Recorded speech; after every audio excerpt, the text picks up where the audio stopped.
Hi, I'm just recording this off the cuff for my friends, for their amusement, and also for information about the fire that took place in Fish Hoek recently.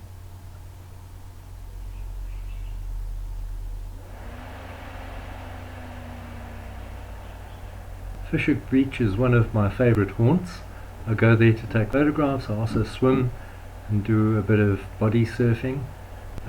Really, it's such a lovely place. Only trouble is the wind blows quite a lot, especially in the summer months, December and January being very windy. But here you can see on a Sunday, families are out enjoying themselves. The wind had dropped a little bit this day, so it wasn't too unpleasant, and everybody's having fun. It was really nice that day.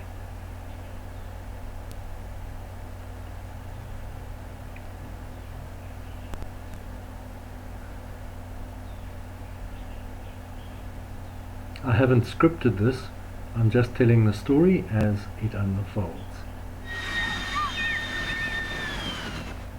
There you can see the train coming from Simonstown and pulling into Fish Hoek station. It's a very popular little seaside resort. A lot of people come down from Gauteng, Johannesburg is, especially for the summer holidays during the school holidays. Here you can see the train running along the coast. It runs all the way from Simonstown to Cape Town, a distance of around about 40 kilometers. And all along the coast there are nice little beaches to swim at, tidal pools, and people hike along there as well. Recently there was a fire here in Fish Hoek, and the wind drove it terribly, made it extremely difficult for emergency services to get a hold of the fire and keep it under control, or even to get it under control. It took days.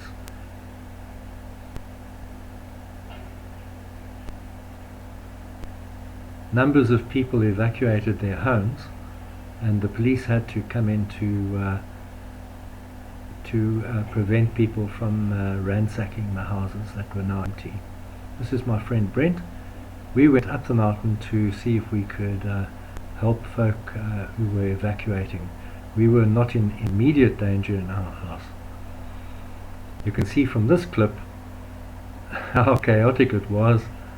Even the videographer nearly got run over by the police. There were literally hundreds of emergency vehicles out there and helicopters bombing the fire with water.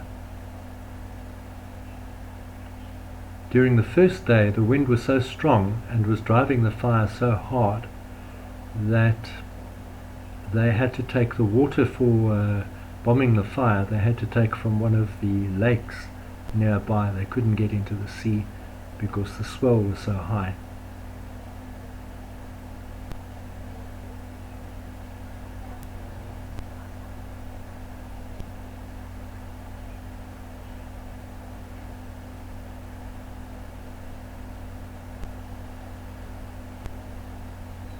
A lot of the vegetation was destroyed in the fire, but when it came to the houses, the emergency services staff stood their ground.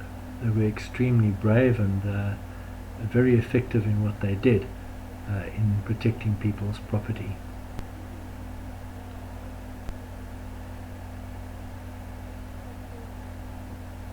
The fireman with the hose in this picture is actually a firewoman. You just can't see it with all the protective clothing that she's wearing.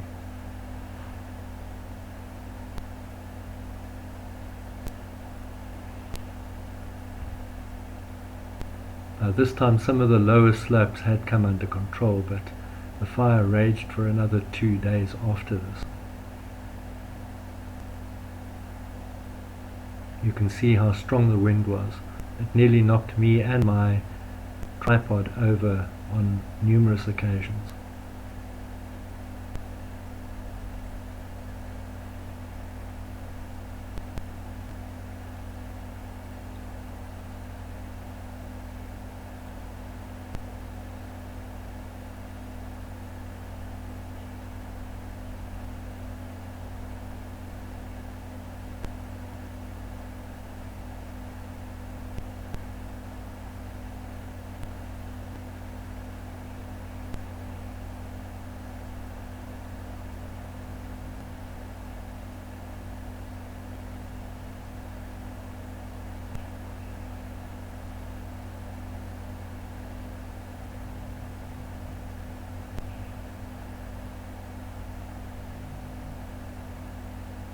The poor moon that was almost full that night hardly got noticed. Here the guys are taking a much needed and well earned break.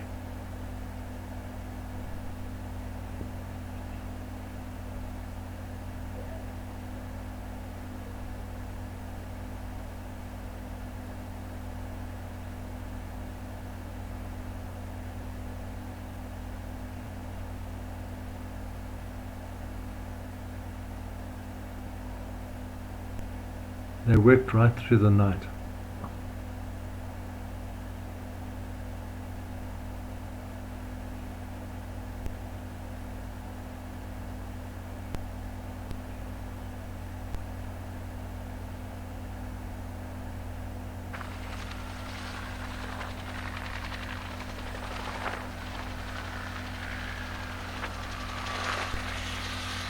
The next day the bombing of the fire with water was resumed. It just stopped overnight, but the fire still had its grip on the mountain.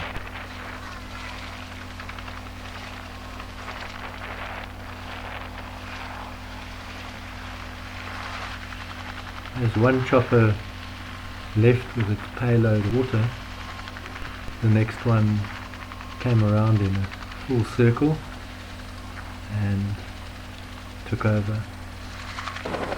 These pilots are very highly trained. It's difficult to do a job like that. Lifting a payload like that with a very powerful chain, you have to do it carefully, otherwise you can go down, and also the pilot has to be careful not to drop into his own vortex.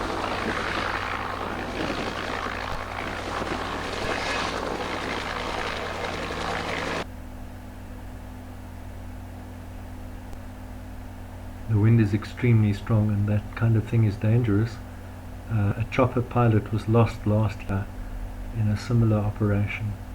There you can see a timber frame house up there, and down there is the sea. It's all a very narrow piece of land.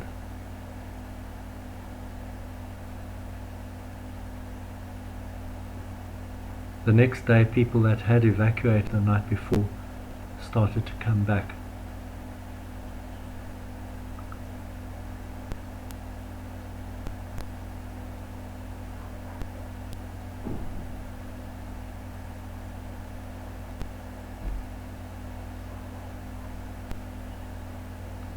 I even saw the Sea Rescue Institute, yes, I think they're the Institute,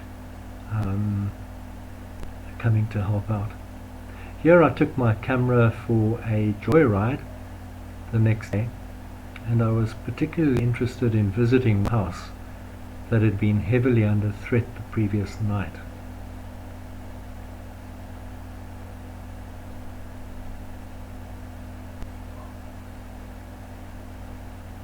Stop streets are for sissies. Here's the house that was under threat. You can see it's a timber frame place, and the wind turned just at the last moment, saving the house. People, including Cynthia, had been praying for the wind to turn. There you can see how denuded the mountain was.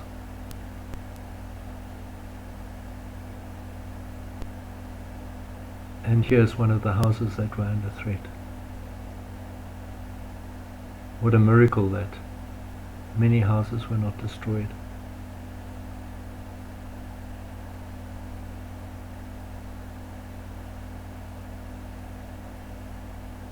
A great testimony to what the Lord does.